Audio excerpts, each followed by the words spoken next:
Quisiera empezar agradeciendo la invitación a esta sesión especial de la teoría de códigos y criptografía en el marco del Congreso de la Sociedad Matemática. Como pueden ver, el título de la plática es STRO, una variante del criptosistema postcuántico NTRO. Bueno, vamos a iniciar hablando de computación y criptografía cuántica y postcuántica respectivamente. Tenemos que en el año de 1982, Richard Feynman introdujo el concepto de computadora cuántica, es decir, una computadora que usa los efectos de la mecánica cuántica en su beneficio. Los bloques fundamentales de estas máquinas son los bits cuánticos, o, brevemente, qubits. La criptografía postcuántica se refiere a los criptosistemas, usualmente de clave pública, que se consideran seguros contra un ataque criptoanalítico por parte de una computadora cuántica. La nueva rama de la criptografía es relativamente nueva. Tenemos que el primer workshop internacional sobre criptografía postcuántica sucedió en el año 2006. Bien, un poco de por qué últimamente ha crecido el interés en la criptografía postcuántica lo tenemos en que, de acuerdo al NIST, que es el Instituto Nacional de Estándares de Tecnología de los Estados Unidos, los ordenadores cuánticos supondrán el fin de los actuales esquemas de cifrado de clave pública. ¿Qué quiere decir esto? Que en unos años, tal vez un lustro, menos de una década, la criptografía postcuántica, la criptografía no cuántica, podrá ser afectada por ordenadores cuánticos. Un ejemplo de esto es que, por ejemplo, el algoritmo de Schur, implementado en una computadora cuántica de suficientes qubits, puede romper el algoritmos de clave pública como pues, el RCA, la criptografía de curvas elípticas y el Digital Signature Algorithm. Para el RCA tenemos que con 1024 bits necesitaríamos aproximadamente 2000 qubits para romperlo. Mientras que con un criptosistema de curvas elípticas de 160 bits necesitaríamos aproximadamente 1000 qubits. Entonces, estas tres, según el IBM, estos tres algoritmos son los más usados en la actualidad. Entonces, es grave, o podría ser grave en unos años, que algoritmos como este, el de Schur, bien conocidos, puedan ser implementados para comprometer la seguridad de estos criptosistemas. Entonces, por esta razón es que en diciembre del año 2016, el NIST inició un proceso de estandarización. Quedamos acá. Y esto con el objetivo de seleccionar y desarrollar algoritmos de clave pública resistentes a la computación cuántica. Fue en 2016 que inicié este proceso. Se fue desarrollando a través de rondas. Cada ronda se eliminaban unos, reservaban otros. Un total de 82 candidatos se inscribieron al proceso. En julio del 2020, el NIST seleccionó 15 para la tercera ronda. Entre estos 15, 8 eran alternativos, es decir, por si alguno de los 7 restantes fallaba. De estos 7 finalistas para la tercera ronda, solo 4 eran criptosistemas de clave pública. Esto lo podemos apreciar mejor en esta imagen, en donde acá vemos en la parte inferior los alternativos y en particular en la parte superior izquierda vemos los algoritmos de clave pública seleccionados para la tercera ronda. Resaltado en amarillo está el NTRO, que es en el que inmediatamente vamos a centrarnos. Abriendo un pequeño paréntesis, vemos acá que están resaltados en anaranjado dos algoritmos, el Crystal Kyber y el Crystal Tune. Estos dos, recientemente, en julio de este año, finales de julio de este año, fueron seleccionados para la estandarización. Bien, pues bueno, ahora sí vamos a entrar de lleno a lo que es NTRO. Este es un criptosistema de clave pública, como ya habíamos mencionado, que fue presentado por Hofstein, Pfeiffer y Silverman en el 98. A diferencia de los criptosistemas asimétricos más conocidos, la seguridad de NTRO se basa en el problema de encontrar el vector más corto en una retícula, o en el lápiz, es lo mismo. Entonces, de esta diferencia es que reside en gran parte su utilidad como criptosistema postcuántico. También otra diferencia entre NTRO y los criptosistemas asimétricos más conocidos es que su formulación involucra como estructura algebraica a un anillo en vez de a un grupo. Esto es, los elementos de los algoritmos de cifrado y descifrado, y también de generación de claves, son elementos de un anillo en vez de un grupo. Por ejemplo, para el RCA o el Diffie-Hellman y también el CAMAL, estructura es el grupo de unidades módulo M, primo compuesto ya sea, independientemente de esto, y la operación del grupo es la multiplicación módulo M. Entonces acá en estos criptosistemas asimétricos comunes, vemos cómo usamos un grupo implícito. El uso de anillos lo podemos ver desde algunas definiciones que vamos a presentar para ya introducir en el terreno.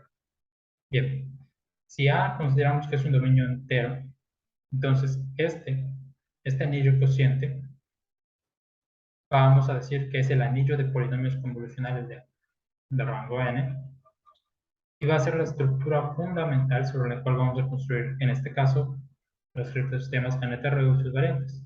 En principio aquí este dominio entero va a ser Z, pero posteriormente al final en ese TRU vamos a cambiar este A por un anillo en particular, ¿no?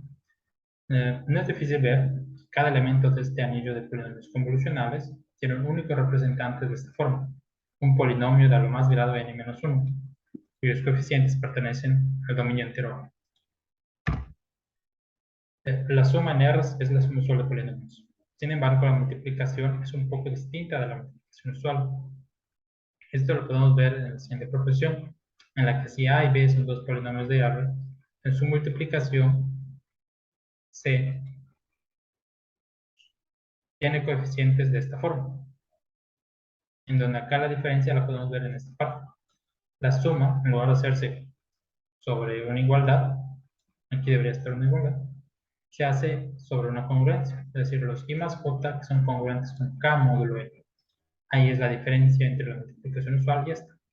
En términos prácticos, eso significa que para pasar de la multiplicación a la multiplicación convolucional, pues vamos a reducir primero los coeficientes de la multiplicación, módulo n, y después reagrupamos, ¿no?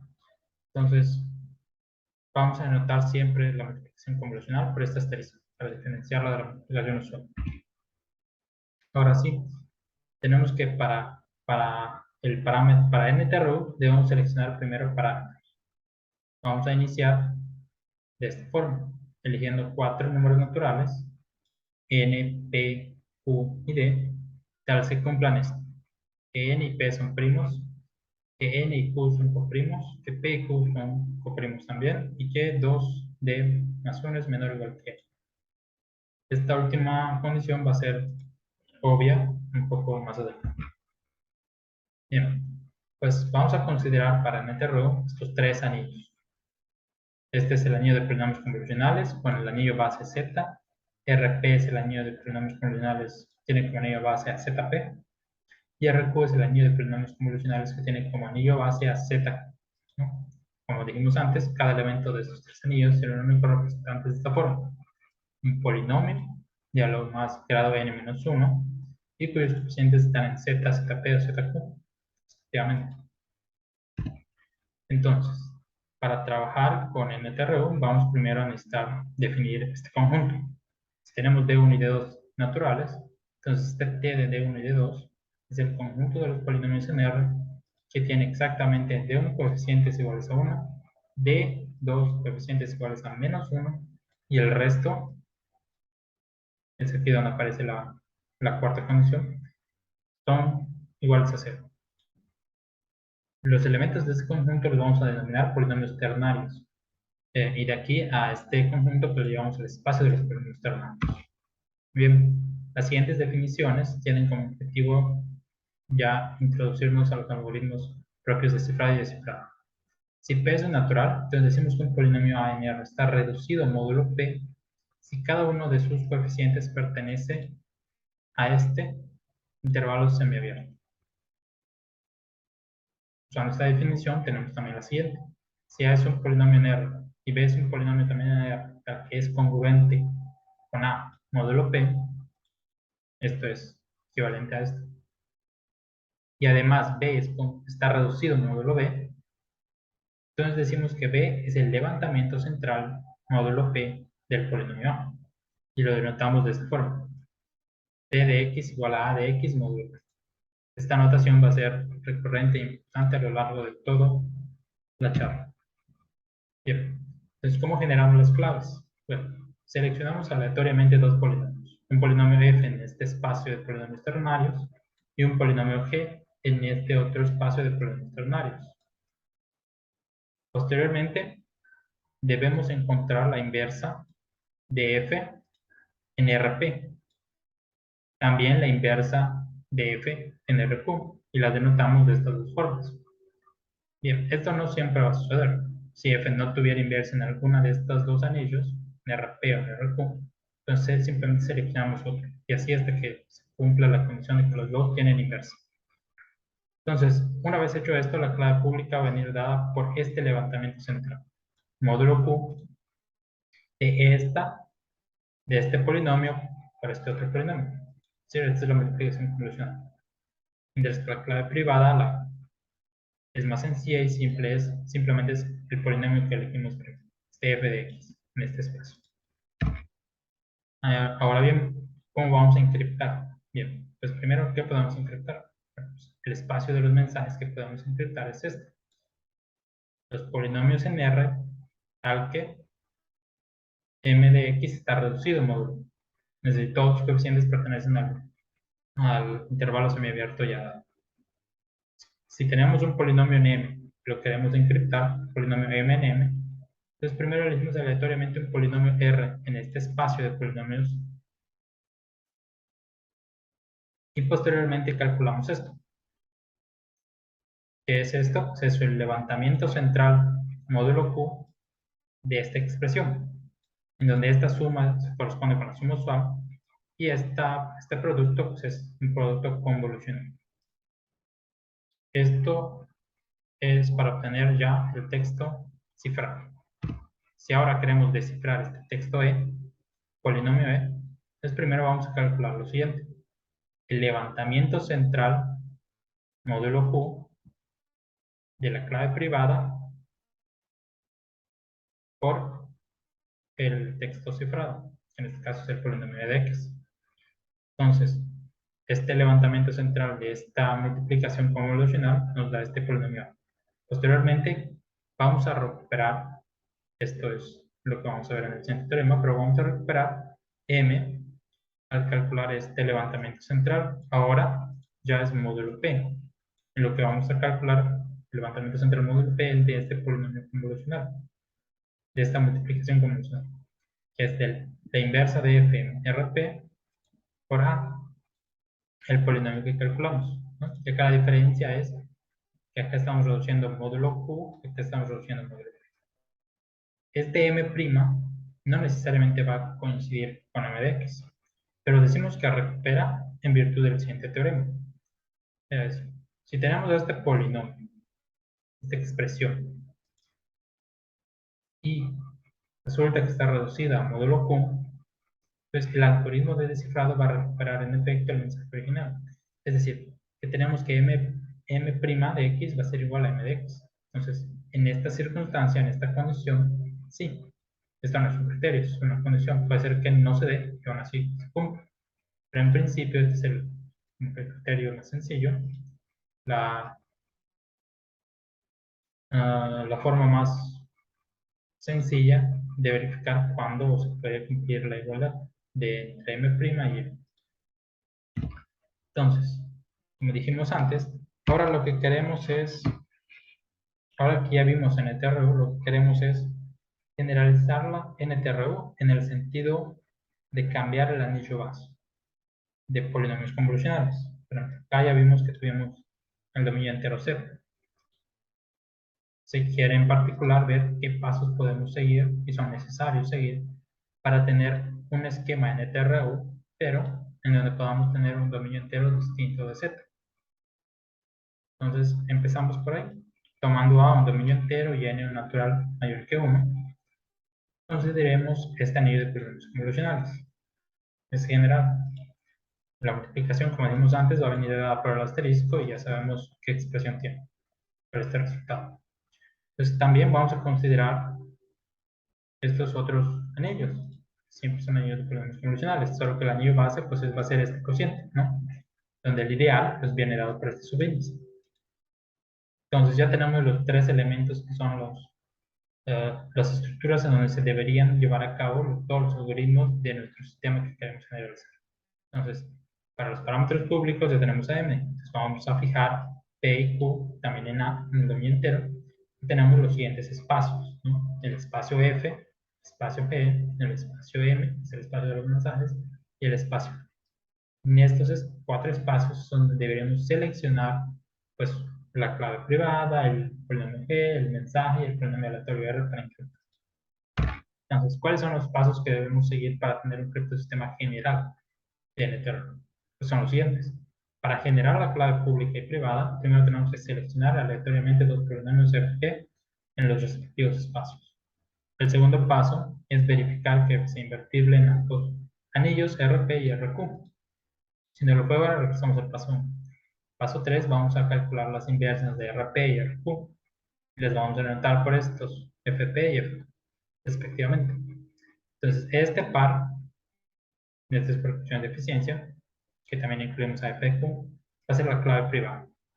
Entonces, paso 4 es finalmente la clave pública, que es calcular esto, que es como una multiplicación convolucional y es un levantamiento central, ¿no? Lo que sería un levantamiento central. Y aquí notemos que esto está implícito que tenemos que desarrollar una noción de levantamiento, ¿no? Para que esto tenga sentido. Y ese es uno de los retos, ¿no? En segundo término, tenemos que ver cómo encriptar un mensaje. Pues eso es relativamente sencillo si ya hicimos estos primeros cuatro pasos. Si pues elegimos un mensaje en el espacio de los mensajes y un polinomio aleatorio R en el espacio R. Posteriormente calculamos esta expresión. De nuevo, acá es la noción de levantamiento, ¿no? Es como que el levantamiento central, el mensaje encriptado es el levantamiento central, módulo Q de esta expresión. Entonces, ya tendríamos generación de claves y cifrado. Para descifrar, pues vamos a calcular un polinomio A barra, que es lo equivalente al levantamiento, módulo Q, del polinomio encriptado por la clave privada F. Y esto es equivalente a esto, ¿no? Pero en este espacio. Y bueno, en penúltimo lugar, tendríamos que identificar este A barra con un elemento en R, y que está en RQ. Entonces, finalmente, si este A es igual a esta expresión, pero en R, ya no en RQ, entonces vamos a recuperar el mensaje original como esta expresión, el levantamiento módulo P, el inverso de F en RP, multiplicación convolucional con A. Entonces, de todos estos pasos, los que están en color azul son los que representan un mayor reto. Cuestiones de tiempo, vamos a ver nada más este de manera completa. El paso número 3 lo vamos a ver en solo uno de esos tres casos. El caso cuando tenemos un primo. Los otros dos serían cuando P o Q es potencia de primo compuesto. Y este último paso lo vamos a ver, pero implícitamente, no de manera explícita en cómo solucionarlo para cada dominio euclidiano. Bien, para la invertibilidad, que es el paso 2, tenemos el siguiente criterio, que nos dice que si f está en R y este anillo de polinomios es un dominio de ideales principales, entonces f va a ser invertible en RQ si, solo si, el máximo común divisor de f y este polinomio x a la n-1 es igual a 1 en el dominio de ideales principales. Si eso ocurre, entonces tenemos garantizado que f es invertible, ¿no? Y esto representa cómo vamos a solucionar paso 2. Para el paso 3, ¿cómo encontramos, una vez que sabemos que es invertible, cómo encontramos la inversa? Bien, pues el caso 1, como dije previamente, es considerar que Q es primo. Si Q es primo, entonces podemos proceder como sigue. Recordemos, A es un dominio entero. ¿Qué pasa si suponemos que A también es un dominio euclidiano? Como ya sabemos, Q es primo, pues de que A es un dominio euclidiano tenemos que es dominio de ideales principales. Como es primo en dominio entero, pues es reducible. De estas dos se puede probar que Q es maximal. El ideal generado por Q es maximal. Pero ahora, un resultado conocido nos dice que el ideal Q generado por Q es maximal, es equivalente a que este cociente es el campo. Pero bueno, si tenemos que esto es un campo, pues este anillo de polinomios es un dominio euclidiano, función grado. Entonces, que sea dominio euclidiano, en particular, también nos implica, otra vez, que este es un dominio de ideales principales. Y si nos fijamos, esa era la condición que requeríamos para aplicar el criterio. Entonces podemos aplicar el criterio cuando A es dominio euclidiano. Y además, este otro anillo de polinomios es euclidiano. Por lo tanto, si aplicamos el algoritmo extendido de Euclides para polinomios, dado que debe tener máximo común divisor igual a 1, pues existiría UV tal que se cumpla esta igualdad, pero esta igualdad en este anillo de polinomios, ¿no? Ahora, fijémonos que este polinomio en particular pertenece a la clase de equivalencia 0, del R y del RP, del RQ también. Entonces, cuando hagamos ese cociente, pues esto realmente se va a hacer. Entonces, nos quedaría que f de u es igual a 1 en RP o RQ. Y pues eso implica que tendríamos ya al inverso. La inversa de f en RQ pues sería u, el u que obtenemos a través del algoritmo extendido de Euclides. Entonces, de esta forma, solucionamos el paso 3 cuando fue primo. Los otros dos casos son bastante más complejos y por lo tanto los omitimos. Bueno, ahora, como les comenté antes, la noción de levantamiento exige, requiere una noción previa de divisibilidad. Entonces, estamos en un dominio euclidiano, tenemos un algoritmo de la división y parecería que ya está. Pero no, además requerimos ciertas propiedades que debe de cumplir ese algoritmo de la división. En particular, decimos que un algoritmo de la división genera representantes únicos, esto es de su clase de equivalencia, si para cada b distinto de 0 y cualesquiera a' en a, tal que a es congruente con a' módulo b, las salidas del algoritmo de división para a, b y a', b son iguales, ¿no? Tenemos también la siguiente definición, que si es un dominio euclidiano y a, b pertenecen a con b distinta de 0, pues a está reducido módulo b si la salida del algoritmo de la división caudal para b es precisamente a. Entonces el residuo es a, el residuo de a entre b. Con estas dos definiciones tenemos que si p está en a y a está en r, entonces a va a estar reducido módulo p si cada uno de sus coeficientes a y está reducido módulo p. Lo que antes era la pertenencia a un intervalo semiabierto, ahora es que ahí está reducido módulo p, ¿no? Y finalmente, con estas tres definiciones previas, llegamos a esto, a la noción de levantamiento. Si Q es un elemento de A y A es un elemento del anillo R, entonces B en R es un polinomio tal que B congruente con A módulo P, lo cual es equivalente a que se cumplen estas congruencias, y además B está reducido a módulo P, entonces se va a cumplir que B es el levantamiento módulo P de A, y esto lo denotamos de esta forma. Esta forma nos permite, esa definición nos permite tener la noción de un levantamiento, pero esta vez en R general, con un anillo base general.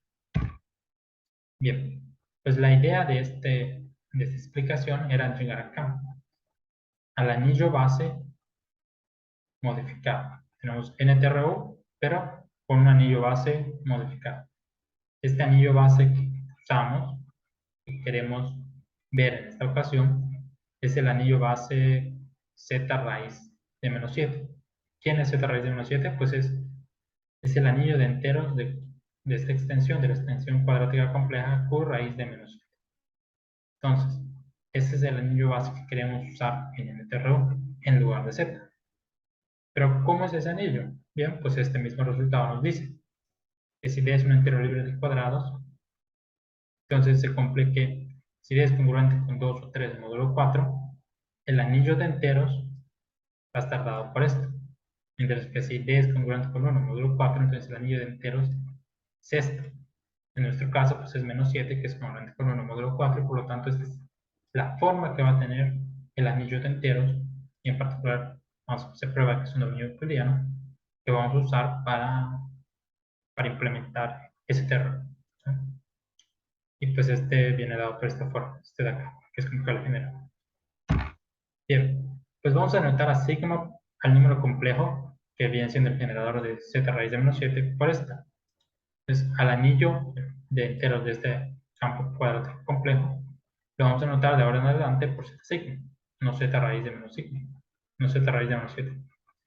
Entonces, la norma de este z sigma, pues va a ser esta función que tiene esta regla de correspondencia, es decir, cuadrado de la norma compleja. Bien, una vez dicho esto, implícitamente lo que necesitamos para unir todas estas ideas es un algoritmo de la división. Sí, ya sabemos que existe porque este es dominio euclidiano, pero lo necesitamos explícitamente. ¿Cuál es? Cómo obtener residuo y cociente. Entonces, este es el algoritmo de la división para z sigma, en z sigma.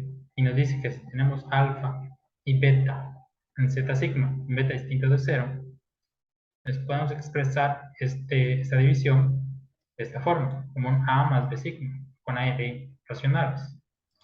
Posteriormente, si definimos a este epsilon de esta forma, donde este representa el entero más cercano a, este siempre va a ser un entero, y este también este delta pues es la misma, pero solo con B, y diremos, esta expresión es el entero más cercano a B. Entonces tenemos dos condiciones.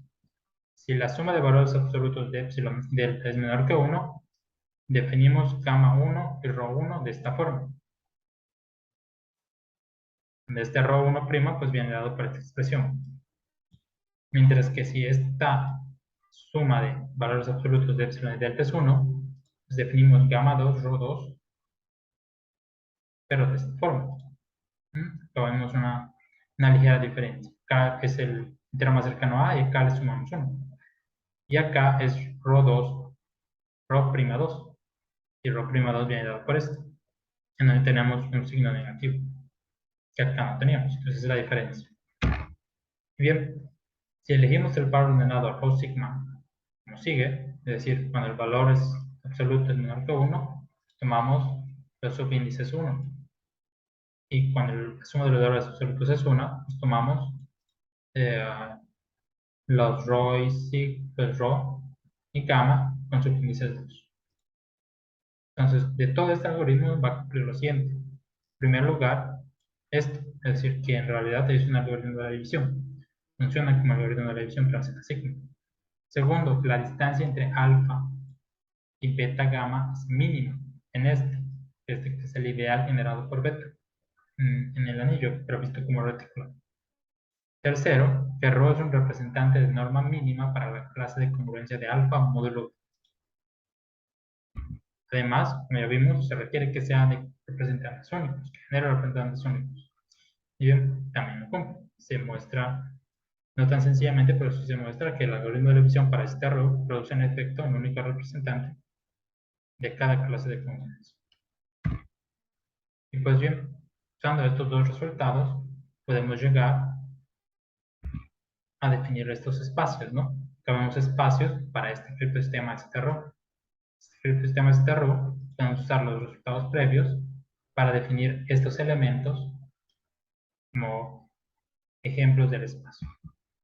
Finalmente, los elementos primos también, que vimos el criterio cuando teníamos un primo, entonces tenemos acá cómo determinar cuando algo es un primo. Y acá vemos algunos ejemplos de estos primos. Entonces, usando estos resultados, podemos ya determinar cómo son los RP y los RQ, que se ven de esta forma. En este caso tenemos este cociente, que vamos a ver que es un campo, y estos son sus elementos. Finalmente tenemos acá un ejemplo en el que podemos ver, más que nada, no las cuentas, sino cómo son los elementos, los polinomios y las bases. Y eso es lo que quería enseñarles y mostrarles. Sería todo por mi parte.